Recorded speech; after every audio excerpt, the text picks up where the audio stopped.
Okay, one of the key things we look at is the difference between good versus bad debt. So are we going into debt for a reason? Is the reason we're going into debt proactive and good for the economy?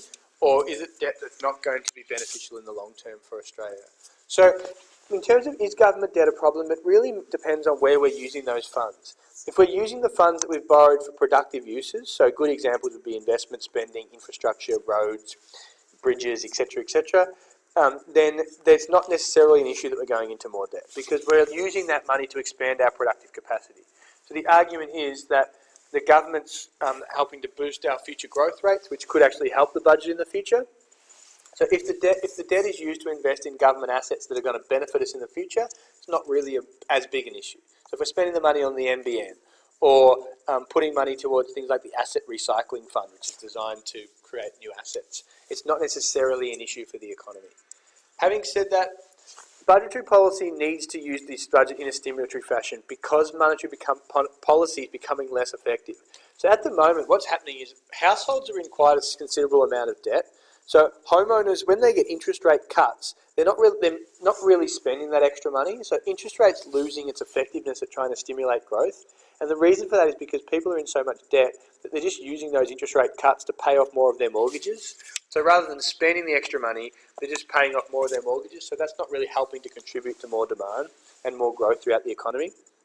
So the argument is that given that our government debt is quite low, and you might think 500 billion is not low, but compared to household debt, so the amount of debt that households are in, government debt is actually quite low.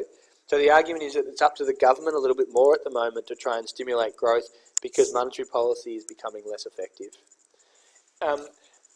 Here's just a quote from Glenn Stevens. So let me be clear that I'm not advocating an increase in the deficit for day-to-day expenses. So we want to be prepared to borrow, but only prepared to borrow if it's for investment in assets. Now, we don't want to be spending the money for things like pensions and welfare and day-to-day government expenditures. We're happy to run budget deficits and increase our public sector debt, but only if it's a result of increasing spending on assets that are going to benefit us in the future and infrastructure spending. The government is more prepared to go into debt if it's for capital spending as opposed to current expenditure. Investment in physical assets will continue to provide benefits for us in the future, whereas just spending it on welfare, etc., is not going to have that long-term benefit. Therefore, because they want to distinguish between good and bad debt, they've come up with this other figure called the operating budget outcome. And basically what that is the budget outcome, so the underlying deficit, taking out capital expenditure. So if we spend money on roads and infrastructure and buildings, that doesn't get included. So the operating outcome is actually a smaller deficit because it doesn't include all the expenditures. So it includes all the taxes, all the revenue, but it doesn't include some forms of infrastructure spending. So there's not as many expenses, and therefore the operating outcome will be always a smaller deficit. So in 2017-18, we had an underlying deficit of 19.8 billion. An operating deficit of 19.8 billion, while the underlying deficit was 29 billion. The reason they record this figure is it gives them the idea, it allows them more freedom, to invest in assets for the future that are going to boost our long-term productive capacity without having to, when they've got this figure, by using that figure, it basically means that infrastructure spending is not included, so it gives them more freedom to spend money and not worry about the impact it has on the deficit. So the overriding philosophy is that the budget deficit are not bad as long as the spending is used for productive uses. We use this system because due to pressure to switch from a model of deficit reduction towards embracing investment and infrastructure while still focusing on reducing the deficit. So it's kind of like we want to get rid of the deficit, but by having this other outcome, it allows us to spend lots of money on infrastructure and still have a low operating outcome. The key difference between the two of them is that net capital investment is not included in the operating balance. So if you look at the two deficits for this year, you've got a $14.5 billion deficit for the underlying cash balance, whereas the net operating balance is only $2.4 billion. So the difference would be the $12 billion we spent on infrastructure projects, which haven't been included in this figure, which has made it smaller than the other one.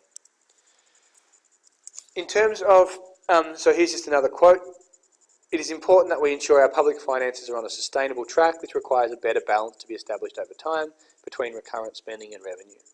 It doesn't preclude the government from spending on infrastructure, but it has to be, infrastructure spending has to be consistent with our overall goals.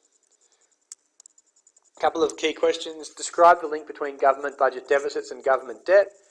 Okay, students are expected to state that budget deficits by definition represent a situation where outlays exceed revenue for the next 12 months. This requires us to borrow from overseas or from private sources, which will lead to an increase in public sector debt. So really clear to talk about how a deficit is more spending than earning in a particular year, and we finance that by going into debt.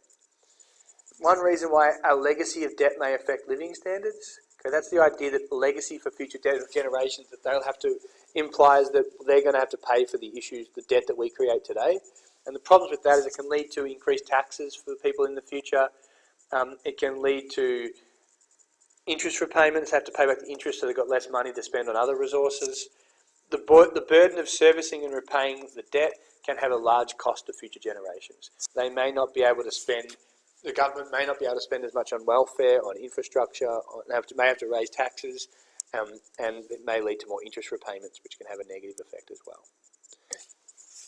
One economic implication for the Australian economy if the projected deficits continue. So you can approach this question in a positive or a negative manner. Some of the implications may be that it increases our public sector debt, and therefore they may need to increase taxes in the future. The living standards of future citizens may be diminished because we have to service the debt more, so they've got less money for spending on infrastructure and public goods and services. You could talk about how it impacts our credit rating, and therefore we have to reduce our credit rating. It might make it harder for us to get debt in the future. The government doesn't have funds to respond like they did with the GFC, so it gives the government less of a buffer to respond to future economic shocks, which means that they may not be able to stimulate the economy in the future.